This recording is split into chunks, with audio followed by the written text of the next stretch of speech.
nuestros estudios al doctor Jorge Moreno Llanes, decano de la Facultad de Jurisprudencia de la Universidad de Cuenca. Él fue también presidente del Tribunal Supremo Electoral local en tiempos pasados. El doctor Moreno estuvo en estas últimas elecciones dirigiendo una veeduría, un observatorio oficial en la consulta popular en Quimsacocha. Y vamos, antes de ir a las reformas necesarias en el Código de la Democracia, a analizar este tema que aún también da lecturas e interpretaciones en el país. Bienvenido, doctor Moreno. ¿Cómo marcharon desde su punto de vista cómo marchó más bien desde su punto de vista esta consulta popular allá en Girón? Muy buenos días, ingeniero. Muy buenos días, licenciada, a la ciudadanía. Un saludo afectuoso. Sí, la Universidad de Cuenca, a través de la Facultad de Jurisprudencia, en este proceso electoral, participó justamente en calidad de observador. Obviamente, con el personal de estudiantes y personal docente, nos distribuimos en algunas parroquias rurales, parroquias urbanas del Cantón Cuenca, cuanto también en el Cantón Girón, porque considerábamos que era de trascendental importancia hacer el seguimiento de manera específica a la consulta popular respecto del tema Quimsacocha o Loma Larga, como lo llama el gobierno, en estas áreas de actividad.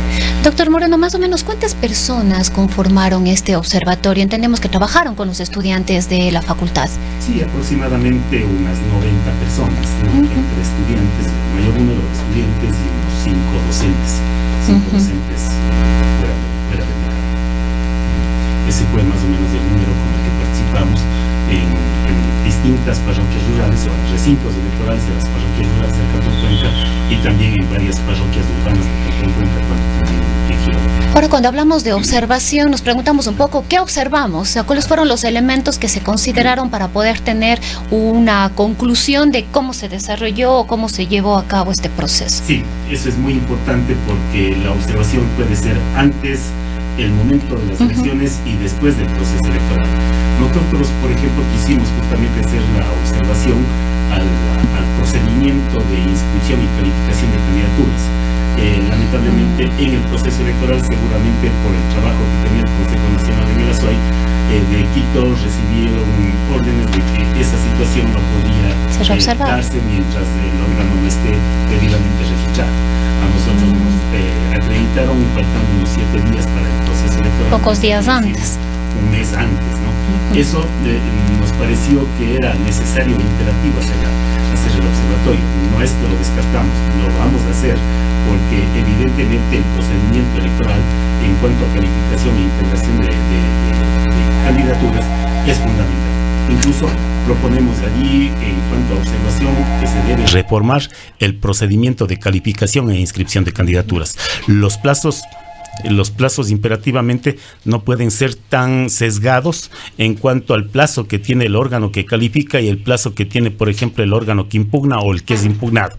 Eso por un lado. Y por otro lado, también si es que existe inducción al error en cuanto a la calificación del candidato, tiene que calificarse, a efecto de que así el acto esté firme, en su momento se lo pueda justamente sacar de la contienda electoral a ese candidato que le llevó al error en la calificación, se encuentre incurso en alguna de las causales y evidentemente puede causar o generar problemas en la competición electoral. Una brevísima aclaración y disculpa, hubo algún problema de carácter técnico, teníamos dificultades en escucharle a usted, doctor Moreno, y nos sacó un poquito también de la concentración que debíamos tener en este diálogo. Estamos ya en condiciones perfectas para llevar adelante esta entrevista con el doctor Jorge Moreno. Cabe indicar incidentalmente que fue producto de las lluvias, pues tuvimos un incidente aquí en el cual tuvieron que conectarse y reconectarse elementos técnicos. Superado este tema, doctor Moreno, que si es que hubo algún elemento fue digno de la preocupación de los observadores allá en la consulta popular de Quimsacocha, o todo puede ser calificado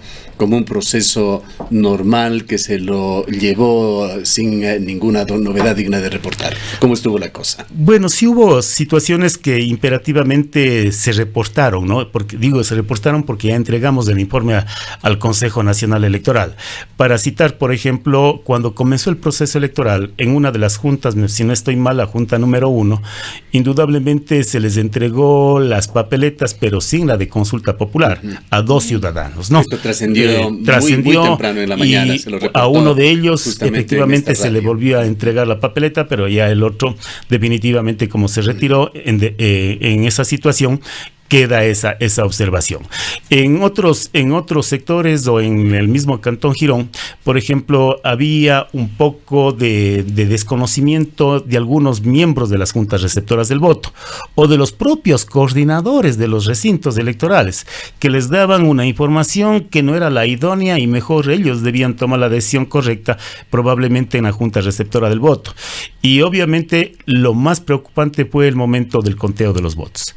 Allí sí los miembros no sabían qué hacer, no sabían cómo contar, todavía no sabían. Se mantuvo esa preocupación, digamos, de cómo se debían contar los votos. Sí, eso fue preocupante no solamente en el Cantón Girón, sino también fue preocupante aquí en la provincia de la Azuay. Entiendo que también debe haber sido generalizado en el país, porque no sabían en algunas juntas, por ejemplo, por qué lista comenzar el conteo o por qué papeleta comenzar el conteo. Luego de que se ponían de acuerdo, evidentemente también cerrar el kit electoral, ¿no? Contabilizar las papeletas que han sobrado, los certificados de votación que han sobrado, los sobres, etcétera, en qué sobre colocar cada uno de los documentos, sabiendo que existían también 4 actas en este proceso electoral, que me pareció también idóneo y adecuado. Y claro, por ejemplo, aquí en Cuenca habían recintos donde no existía la debida seguridad para el secreto del voto, ¿no? Uh-huh. Entonces eso también llamó la atención, como llamó la atención también en algunos recintos falta de papeletas de alguna dignidad, que por regla general eso ya no le podemos culpar al CNE Azuay. Allí las responsabilidades del CNE nacional en cuanto al embalaje del material. En cuanto a la consulta de Girón, quedándonos allí, ¿cuál fue su lectura sobre los resultados? ¿Reflejan estos la posición de la población, de los votantes que fueron consultados? Mire, el tema de Girón es muy importante, muy interesante y también que debe preocupar, ¿no? ¿Por qué? Porque la proyección de Girón yo creo que es la proyección de lo que pensamos en el Cantón Cuenca y probablemente de lo que piensan en muchos de los cantones de la provincia de la Azuay. En definitiva, un resultado que está por el 80% en contra de la minería y en defensa de la naturaleza. 86, casi 87%. Exactamente, ese pronunciamiento nos está justamente haciendo repensar de que los cuencanos estábamos de acuerdo con la mayoría de los cuencanos estábamos de acuerdo con esa posición de los vecinos del Cantón y obviamente también los demás cantones. Una de las razones, la provincia de la Azuay tiene muchas cuencas con ríos, ¿no? Y obviamente en el Cantón Cuenca con más fuerza. Y eso evidentemente nos está preocupando en tanto en cuanto se vayan a contaminar los mismos. Y esto es importante, doctor Moreno, porque quizás una de las observaciones de quienes se mostraron y se muestran en contra de lo que fue esta consulta popular es que el número de personas que votaron en este caso es sumamente reducido y que no representa en este caso una opinión mayoritaria que realmente permita que un no a la minería pueda registrarse, pueda implementarse, pueda ser vinculante, no solamente en el Cantón Girón, sino a nivel nacional. Sí, a mí lo que me preocupa es justamente esa sutilidad con la que los mineros o el gobierno nacional lo enfoca el tema de la consulta popular, cuando nos dicen el tema tiene que ser analizado en la Corte Constitucional en el fondo del asunto. Sí, porque además nos dicen que la voz de 15,000 personas no es suficiente. Entonces, y no es representativa. Vamos a eso, ¿no? El fondo del asunto, ¿qué es? Obviamente la minería o los recursos que se encuentran en la tierra está bajo el suelo, es decir, en el subsuelo. Eso le pertenece al Estado. ¿Qué significaría? Que probablemente una consulta popular de esta naturaleza debe hacerse a nivel nacional. Hasta allí, bien. Pero ¿qué ocurrió justamente en el Cantón Girón? En el Cantón Girón ocurrió de que se hizo la propuesta, se hizo la pregunta, y cuando se le envió a la Corte Constitucional, la Corte Constitucional tenía el término de 20 días para pronunciarse y no se pronunció. Entonces, el Consejo Nacional justamente dijo, se ha aceptado el contenido de esta pregunta y vamos a la consulta. Vino la impugnación al Tribunal Contencioso Electoral. El Tribunal Contencioso Electoral manifestó, está bien debe hacerse la consulta. Consecuentemente, esa sentencia de la Corte, del Tribunal Contencioso Electoral, crea jurisprudencia y es de inmediato cumplimiento. Y allí viene el problema. La Corte Constitucional carece de competencia para inmiscuirse en ese tema que ya fue juzgado. Ahora, allí está el quid del asunto. Entonces, a futuro, por más que los mineros o el gobierno nos digan, es un tema de consulta nacional, el tema de Girón personalmente para mí está cerrado y consecuentemente Loma Larga no va. ¿Qué peso pueden tener los argumentos dados, por ejemplo, el pasado día viernes aquí por el director ejecutivo de un importante gremio local, la Cámara de Industrias? Este representante, además de declararse prominero, ha señalado y ha calificado conjuntamente con la Cámara de la Minería a la consulta popular como inconstitucional. Señala, por otra parte, que la pregunta fue sesgada, que además la decisión podrá ser revisada por la Corte Constitucional, que, según él ha dicho, se reserva este derecho para futuro. Sí, es lo que acabo justamente de señalar. Es decir, lo que están analizando es que en ese fondo la consulta debe ser de carácter nacional. Pero lo de Quimsacocha quedó ya cerrado y zanjado porque el Consejo Nacional justamente convocó a estas elecciones en base a que la Corte Constitucional no se pronunció. Y si ya no se pronunció, ¿cómo ahora puede pronunciarse? Además, el Tribunal Contencioso Electoral cerró el problema con su resolución y esa sentencia es vinculante. Por eso es que no se puede proponer acciones extraordinarias de protección a esa sentencia. Cierra el camino legal y constitucional. Otra de las justificaciones es que no había Corte Constitucional y que por eso no se pudo pronunciar. No me vengan con que no había Corte Constitucional, pues. El problema es de que efectivamente la Corte Constitucional tenía el término de 20 días y la no existencia de la Corte Constitucional no fue de 8 meses, sino la falta de pronunciamiento de la Corte Constitucional en este caso fue de más de 4 años. Entonces no me vengan con ese tipo de sutilidades. Y además hay antecedentes respecto de que en la medida en la que la Corte Constitucional no se pronuncia, el propio presidente de la República lo hizo, ¿no? El propio presidente de la República lo hizo. Entonces, ¿hasta dónde? ¿Hasta dónde? No, definitivamente no podemos jugar con los marcos jurídicos que para mí son en este caso clarísimo respecto de Quimsacocha. Eso está cerrado, zanjado, sobre todo para nosotros las de la provincia de la Azuay. El tema minero, en el tema Azuay tiene que repensarse por parte del gobierno nacional. No pueden creernos que nosotros somos una caja de residuos, en definitiva, para el futuro. Y cuando digo caja de residuos, me refiero justamente a que la minería deja daños colaterales no en el presente, sino en el futuro. Es decir, para nuestros hijos, para nuestros nietos, para nuestros bisnietos. Y en esas circunstancias, el mero hecho de que nos digan aquí va a haber 200 millones, 300 millones de dólares, eso no significa que los azuayos y los cuencanos vayamos a sufrir las consecuencias. Ahora, nosotros sabemos justamente a ese tipo de situaciones darles las alternativas. Vean ustedes, en un modelo centralista, Cuenca ha tenido que justamente batallar para tratar de salir adelante. La consulta se realizó exclusivamente en el Cantón Girón. ¿Por qué lo que relaciona usted a una decisión que afectaría a toda la provincia? Yo digo afectaría a toda la provincia porque efectivamente la minería, tal cual como está, ¿no es cierto? Lo he escuchado aquí, lo he escuchado en la academia, evidentemente está entregado casi más del 60% más a las mineras. Entonces afecta el tema. Y sí, lo de Quimsacocha. Me refiero más bien a la jurisprudencia que esto crea. A futuro, yo sí consideraría de que la Corte Constitucional les va a decir una consulta popular en temas mineros evidentemente tiene que ser de carácter nacional. ¿Por qué razón? Porque el Estado es el dueño justamente de las minas y consecuentemente el Estado es del pueblo y al pueblo hay que consultarlo a nivel nacional. Pero en este caso ya pasó. Para salirnos de este tema, digamos, antes de salirnos de este tema, ¿cómo mira usted la intención que tiene Yacu Pérez como prefecto provincial de Azuay de llevar adelante, de promover una consulta ahora a nivel provincial sobre el mismo tema? Yo le diría al señor prefecto ganador de que efectivamente repiense por los temas que justamente lo acabo de señalar y expresar. No vale corrernos un riesgo sobre un tema de esa naturaleza. Creo que hay que repensar con todo lo bueno que es, definitivamente ya está esa situación zanjada. Creo que la pelea debe ser por otros estamentos desde el punto de vista del control de legalidad. Bien, vamos con las... Quizás sí, una última inquietud. Esto quizás también podría motivar o promover que en otros sectores del país también se hagan consultas populares, entre comillas, pequeñas, digamos. De hecho.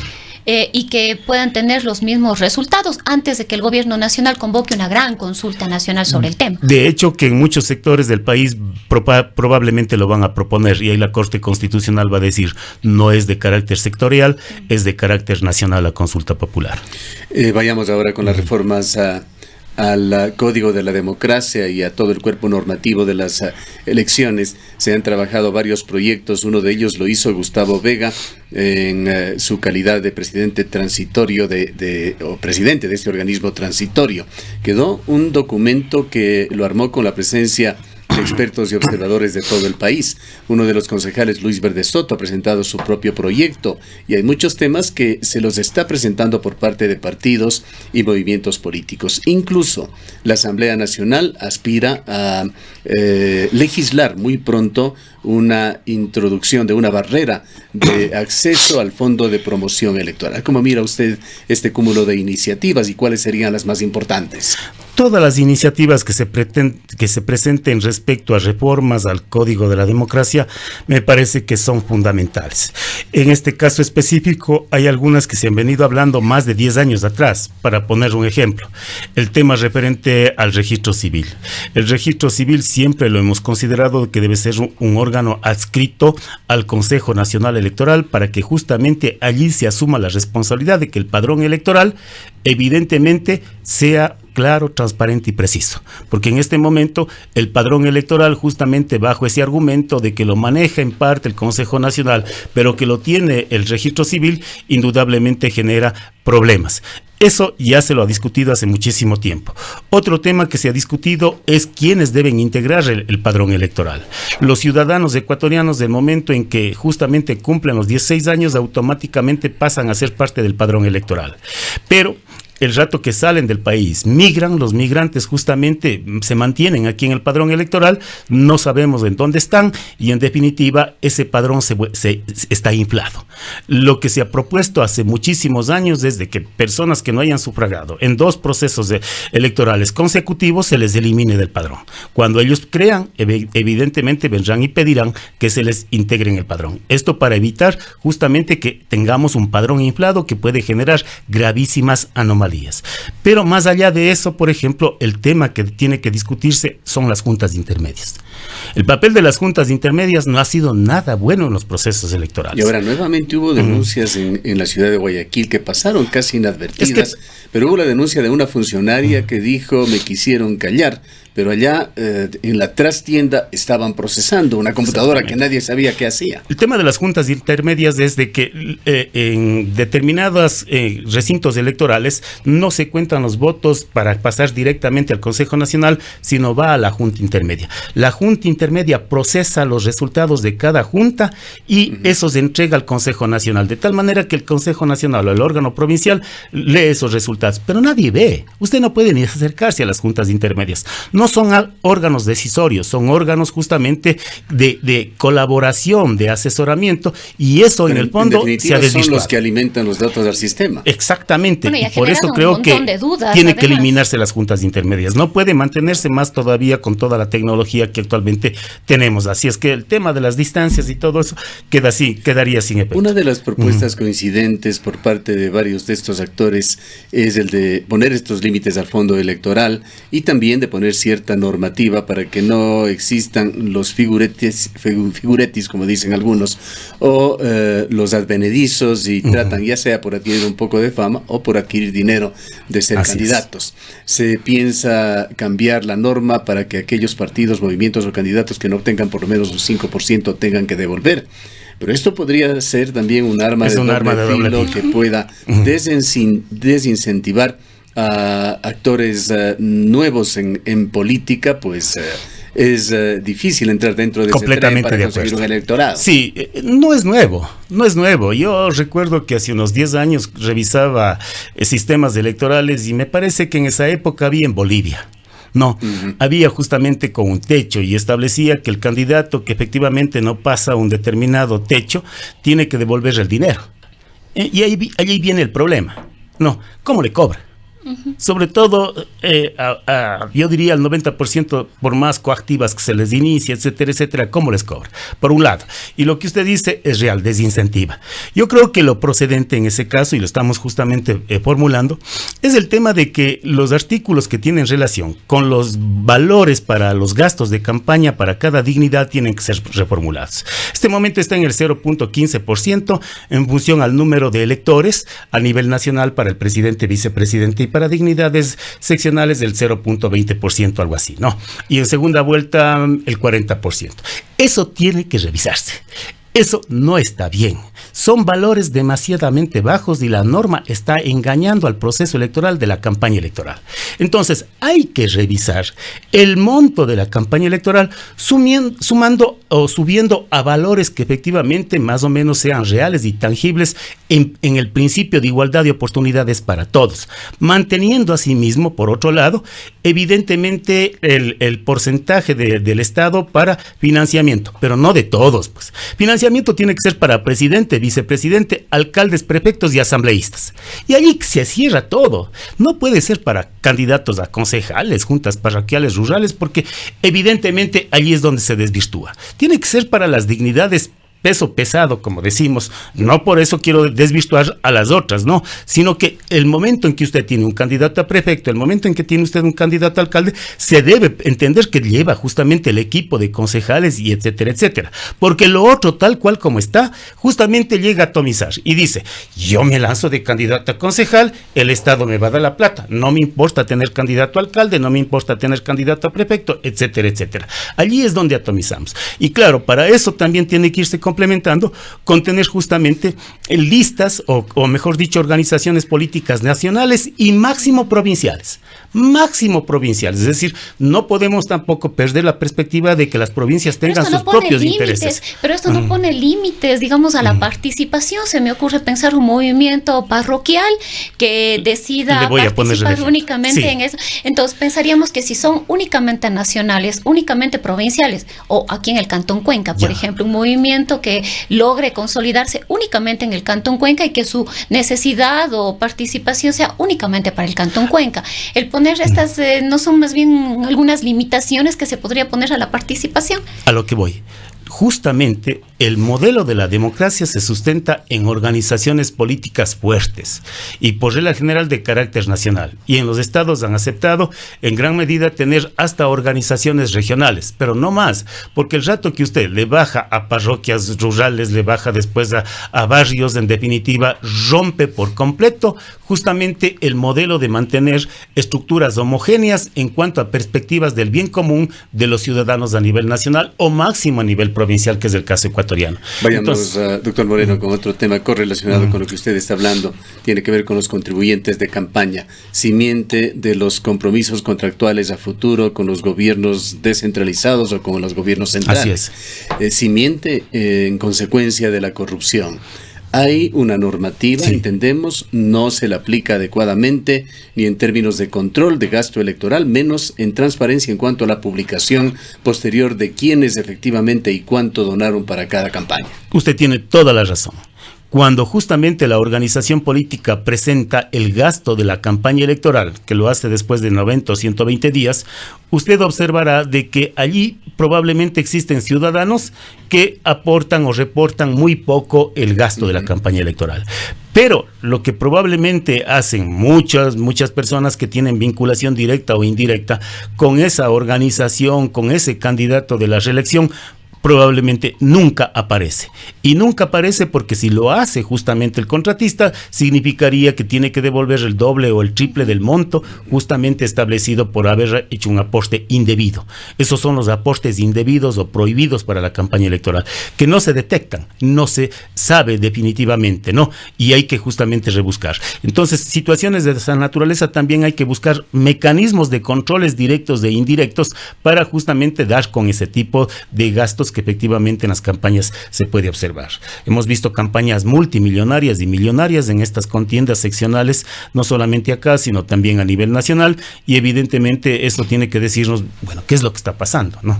Otro de los temas, doctor, que está en debate y que ya viene estando en debate por mucho tiempo es el método para la asignación de escaños. Así es. Mire, yo considero que conforme a la ley, el método o los métodos es una potestad del legislador que no solamente puede establecer un método, sino varios métodos, porque el sistema electoral se constituye por la circunscripción electoral, la población, el método y la barrera electoral. En el Ecuador no tenemos barrera electoral, pero sí tenemos un método, y el método, por ejemplo, para la elección de asambleístas no es el idóneo porque vulnera el principio, lo he dicho siempre, de proporcionalidad y el del voto. No, el del voto, ¿por qué? Porque nuestro voto es abierto. Usted puede votar por el A, por el B, por el C, por el D, según el número de dignidades. Y eso conlleva que le está dando un quinto, un cuarto, un tercio de voto.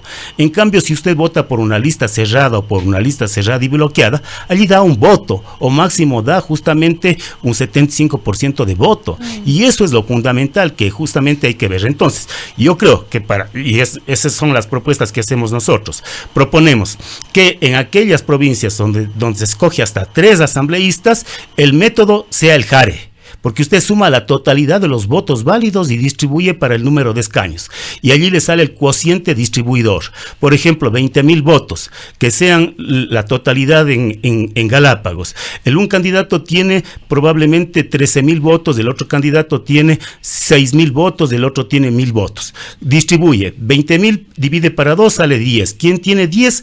Pasa. Y si tiene un 10,000 más, lleva el segundo. Pero en este caso ya no llevaría sino solo uno, y el residuo mayor llevaría el otro. Si usted da esa división, en cambio, en el jare, en el Webster o en el Dujón, se pierde. El consejero Verde Soto señalaba también en sus reformas que el método jare debería ser aplicado para las cuentas parroquiales.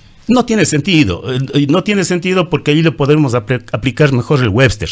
Yo creo que hasta 3 debe ser, hasta 3. Cuando son pocos candidatos. Claro, para vocales de las juntas y para concejales. De 4, por ejemplo, de 4 a 6, usted aplíquele el Webster, y de 7 en adelante aplíquele el Hong. Esto no se trata de manipulación estadística, sino de tratar de lograr equidad a través del método que se aplica para que no queden aisladas las minorías. Exactamente, porque si usted, por ejemplo, le divide 20,000, ¿no es cierto? Que la dignidad, 14,000 votos, para 2 le sale 14,000, ya tiene uno. Para 2, 7,000. Les ganó a todos. Porque lleva los dos. El gobierno de Correa se mantuvo muy cómodo exclusivamente con el método de Hunt. Porque él mismo fue el autor de dividir, o de cuando se hizo la reforma, mandar como observación que se incluye el método Dujón. Porque sabían que el método Dujón, un sistema de lista abierta, rompe la proporcionalidad cuando usted tiene provincias que escogen 5, 4, 3 y 2. Y luego dividió la circunscripción de Guayas, Pichincha y Manabí en 5, que también tiene que discutirse. Ojo, ¿por qué? Porque la Constitución y la ley dicen que se escogerán 2 por territorio y por cada 200,000, 1. Yo pregunto, en Guayas, en Manabí, ¿en dónde están los 2 por territorio? No están los 2 por territorio. En aplanadoras, en cuerpos colegiados como la Asamblea Nacional. Efectivamente, entonces la reforma que proponemos nosotros es de que se revise, sobre todo para asambleístas, el tema de la distribución de subcircunscripciones electorales y obviamente el método de distribución, que deben establecerse 3 métodos allí. Ahora, doctor, también nos preguntamos un poco qué está pasando con la ley de cuotas, que no está cumpliendo, digamos, con su cometido. Si pensamos en el Consejo Cantonal de Cuenca, la participación de las mujeres, la presencia de las mujeres va a ser muy minoritario en representación. Un enorme retroceso cuando vemos que la ley se mantiene, digamos, la norma está vigente, pero no se está, digamos, la norma no está cumpliendo con su cometido, y vemos, bueno, tampoco tenemos ni una sola alcalde mujer, tenemos 15 Planteamos en gran medida la reforma para las plurinominales. Creemos que la elección no debe ser de entre listas, sino en lista cerrada o en lista cerrada y bloqueada. Si usted le pone en lista cerrada, entonces así va y el varón primero, la segunda mujer, evidentemente en la adjudicación, porque usted vota ya por la lista uno solo, en la adjudicación va a tener más participación, ya sea de varones o de mujeres. Ya no escoge, le vota por la lista, y eso justamente le da más sustento al tema de la representatividad en la democracia. Otra reflexión de las elecciones recientemente pasadas, doctor Moreno, su punto de vista personal, ¿cree que algunos candidatos o ex candidatos absorbieron una lección en cuanto al tema de debatir o no en una elección? Y más allá de esto, ¿qué normativa debería establecerse? También proponemos allí una reforma. Creemos que cuando vayamos a elegir al presidente y vicepresidente de la República, al menos deben participar en 3 debates. Uno en Quito, otro en Guayaquil y otro en Cuenca. No, debates nacionales, obligatorios. Y cuando se trate de dignidades seccionales, los alcaldes y prefectos al menos en 2. Si es que no debaten, por ejemplo, en las 3 que son obligatorias o en las 2, no podrán esos candidatos presentarse a ninguna otra elección a futuro. Y así, si es 1, 2, otro tipo de penalidades para esos candidatos y también para la organización. Creo que es fundamental justamente ir restableciendo de que el candidato tiene que darnos a conocer el mensaje y la propuesta para de entre las propuestas escoger la mejor. Tema final, los famosos apagones electorales. Se dice que ahora no hubo apagones, pero sí hubo intermitencia. Sí, evidentemente es otro de los problemas que efectivamente sigue latente, ¿no? Y preocupa. Y preocupa porque usted observa de que en algunos cantones, así sean pequeños, este momento existen grandes disputas por un cargo de alcalde o por un cargo de concejal. Una de las críticas desde el propio alcalde actual del Cantón Guayaquil. Entonces preocupa esa situación porque es una recomendación que nos viene haciendo sobre todo la OEA ya en 3 o 4 procesos electorales continuos. Antes esto no había. Muchas gracias por su presencia. Han escuchado al doctor Jorge Moreno, decano de la Facultad de Jurisprudencia de la Universidad de Cuenca. ¿Sí? Tal vez una cosita que es muy importante. Yo creo que para los procesos electorales del Consejo Nacional y la Asamblea, tiene que ver la posibilidad de que el día de las elecciones todas las notarías del país funcionen, para que tanto notarios principales cuanto también los suplentes puedan dar fe de los errores o problemas que existan en los recintos electorales para que allí sí exista la justificación de una verdadera impugnación. Mucho más peso. Esto da peso, no es nuevo, ¿no? Esto lo tienen los mexicanos. Gracias. Gracias, doctor Moreno.